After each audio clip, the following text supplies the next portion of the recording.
Hey everybody, this is Eric again. You haven't seen a vlog from me in a little while because, well, just a bunch of stuff has been going on. So hadn't really been doing the vlogs because I've just had, you know, more personal stuff going on that I don't want to share with everybody. That's just how it is. Nothing like terribly major, just things that had to get done and that kind of stuff. So today's my first vlog in a little while, and I currently am in, I guess you could say, somewhat of a dilemma because I've gotten to the point to where the Daihatsu just isn't going as fast as I would like it to for being completed, and um, so that's affecting a lot too because I've been neglecting the trooper maintenance based on the fact that I'm trying to get the Daihatsu done, not just to get it done for the videos and stuff, but so that I can actually park the trooper and do some major repairs on it and maintenance on it and not have to worry about it. And at the same time, because the goal was to have the Daihatsu fixed, then I would have been able to be driving the Daihatsu. But I'm having some oil leaking issues with the trooper at the moment, and I really don't know exactly what's causing it. It seems like it might actually be a number of things causing it. I've changed these on the intercooler and the hold on the intercooler. You can see that hose clamp that comes off of the that hose right there. If you can see, hold on, bear with me. Try to show you. You can see that hose is attached to the turbo there. Maybe you can see. Yeah, you can see that the hose right there is attached to the turbo. It has a hose clamp down there. Then over here, it's got a hose clamp that's attached to the turbo as well. And as you can see, this whole area in here, well, I think you can see. I can't really tell because my screen on my camera isn't that great. As you can see, there's just a ton of oil all over everything. And this is something relatively new. I mean, I've seen it for the past few months, but before that it never happened. I mean, there's just oil absolutely everywhere in here, and I can't figure out what it's coming from. I don't know if it's the turbo itself, but like if you look down here, and I don't know if, once again, I'm trying to show you guys, but I don't know if you can see all this. But if you see right there in the edge of that hose that clamps to the intercooler there, you can see a little bit of oil sitting down in there. So I don't know if that hose is blowing it out.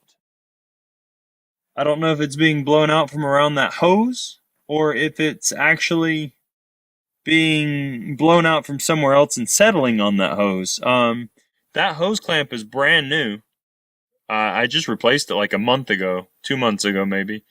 And today I tightened it down. I had to tighten it again. It came loose. So, I don't know what's going on. I mean, it's gotten to where like the whole bottom of the block is covered with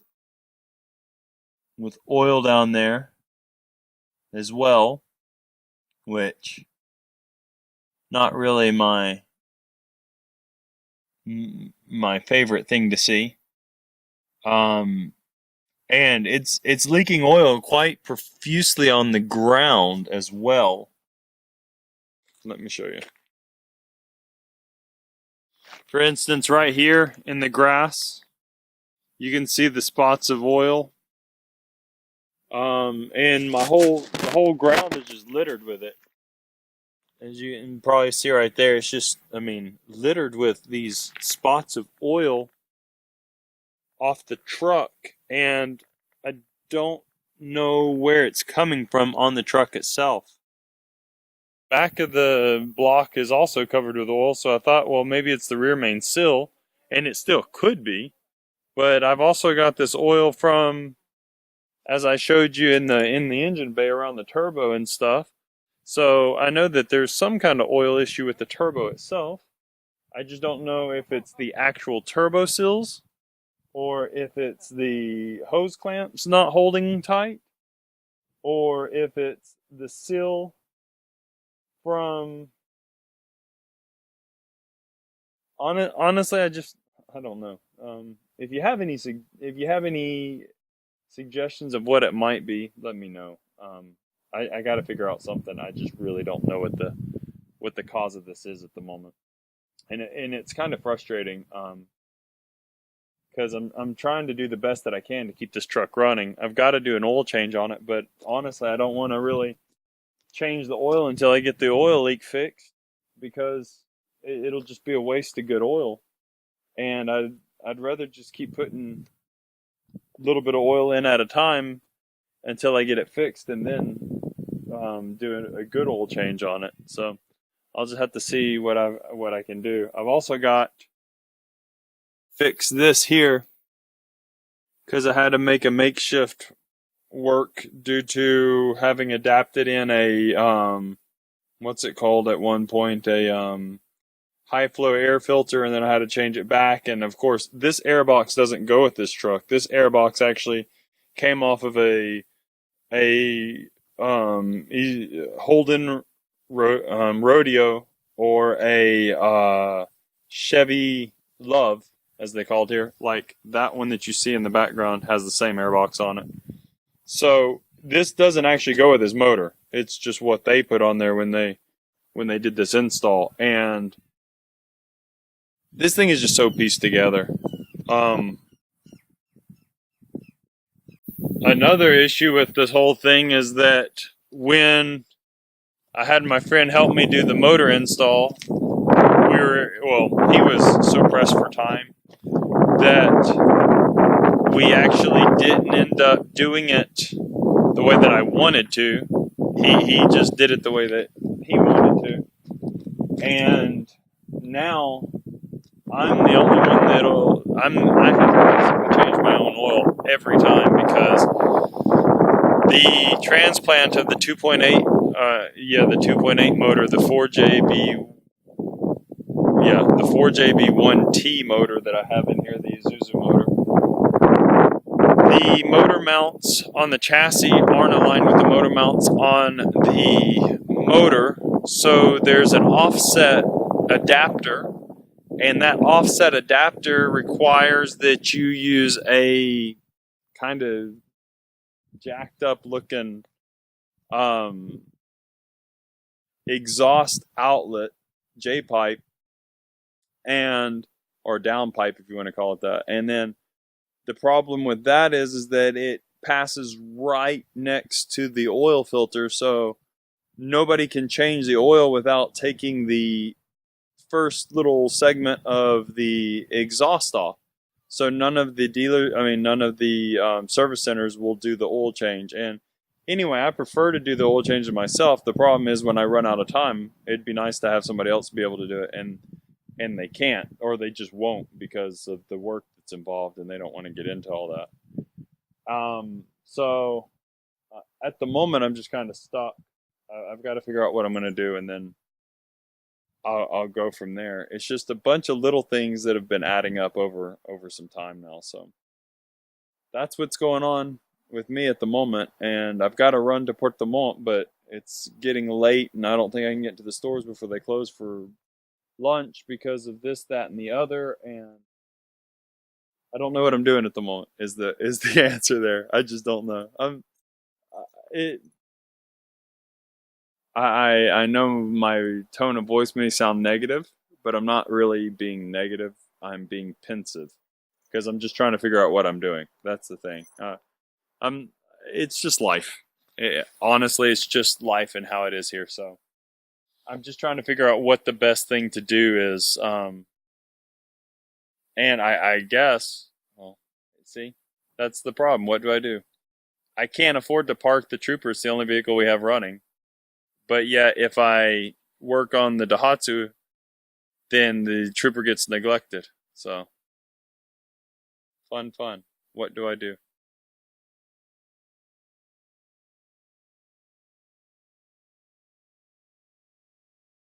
that never fails is that they're always going to be lacking something that I need in the store. It's just the way it is. Things that they have like for months, they'll have them 2 or 3 months, and then they won't have them for another 6 months. So I don't really understand how their inventory system works here, but that is very, very common in Chile in the stores in general, not just at this store. So it's just something you have to kind of learn to deal with. Well, that's how it is for me today. From here, I go to get some steel and some cutoff wheels, and then from there I go home. So I'm here at a company called Asenor, and they actually are a steel house, and they're some of the best quality steel that I found in Puerto Montt. Because of the rain and stuff, but they actually keep theirs better. In Santiago, I know there's more options. But down here, they kind of are my option. They're the easiest to deal with. They're flexible about sizes and stuff that I need and that kind of stuff. They're willing to work with me, which as a foreigner, sometimes is very difficult to find people who are willing to work with you, looking for what you actually are looking for. One thing though that's just, I guess you could say kind of difficult here is that nobody here really sells MIGs. I mean, it's really, really hard to find a MIG machine here. There is one company called Endura, and they're a good quality company. They sell MIGs, and everybody who does sell MIG sells their MIG. The problem with it is they're fairly high price for the amperage that you get out of the machine. Now, don't get me wrong, they're good quality, but even compared to other prices for import machines and stuff like that, they're fairly high priced. So I'm trying to stay away from them. Plus, the other factor is even like the 150 amp MIG is a big box machine. You know, it's like got wheels under it and you have to roll it around. It's not like the 190s or whatever you can buy in the States that are hand portable, 100-pound machines. These are like big old machines, and I don't have the space for those things. It just amazes me and blows my mind that nobody else here really sells MIG though. Everybody sells MIG wire but they only sell if you look over here, you can see that they're industrial kind of steel, and they only sell 2 millimeter thick wire, which is, that's thick wire. It's for a structural, heavy duty construction kind of stuff. You know what I mean? Big pipe fitting or whatever. So that's been a challenge for me. And the other thing is nobody still sells plasma cutters here. In Santiago, there's a bunch of people importing the China-made plasma cutters. The challenge with that is, of course, that here you don't have the same security for buying stuff online. So I would have to literally contact the person and deposit my money into their personal account, and then supposedly they're going to send me the machine. The problem is that there's been a lot of accounts online where people deposit $400 into an account of somebody, and the people don't answer the cell phone anymore. They don't send the machines and that kind of stuff. So it's that's a little bit of a challenge here for me, getting decent equipment, not only at a decent price, but actually finding sources for decent equipment that you can trust. And of course, the big companies that you find are more expensive, because most of them are like this company here, where inside their office they have literally 3 arc machines that they sell, and they have literally 3 in stock. So when you buy it, the price is about 50% higher, 30% higher depending, than buying it from a bigger supply store in Santiago itself. So those are a few of the difficulties that I face here in Chile with that kind of stuff. Like I said though, Santiago is a better place for that kind of stuff. It's just living in Santiago is a whole different world and not exactly what I want. So that's why we live down here. It's a little bit calmer here and that kind of stuff. But there used to be a phrase in Chile, and it's a really honest phrase. They still say it. It is that Santiago is Chile, and that's basically the truth. What everybody knows of Chile is what you see in Santiago, basically. And if you live outside of Santiago, you basically kind of live in a different country. Gas, fuel, everything is more expensive. Propane is more expensive. Food is more expensive. Everything is more expensive if you live outside of Santiago itself. So just a little fact I thought I'd share with you guys about what it is to find stuff here in Chile.